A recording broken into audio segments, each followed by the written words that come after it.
Canva use गरेर फोटोको background change गर्न चाहनुहुन्छ भने चाहिँ लेट्स गो।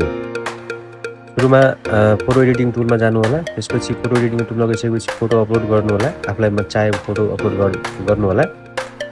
फोटो सेलेक्सन पछि फोटो अपलोड हुन्छ। फोटो अपलोड भइसकेपछि बिजी रिमुभर भन्नेमा क्लिक गर्नु होला। बिजी रिमुभरले त्यो फोटोको ब्याकग्राउन्ड सबै इरेज गरिदिन्छ। त्यसपछि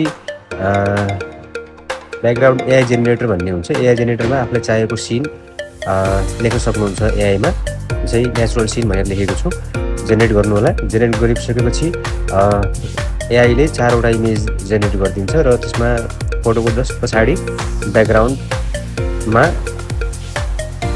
नयाँ फोटोहरू राखिन्छ।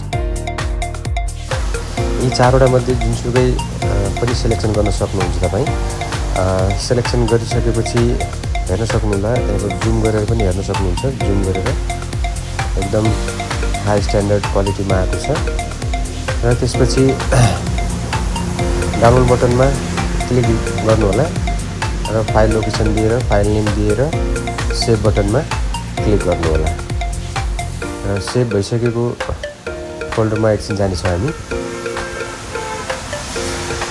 सेभ गरेको लोकेसनमा फोटो एकछिन हेर्छौँ र photo as it is neat and clean आएको छ। Thank you very much.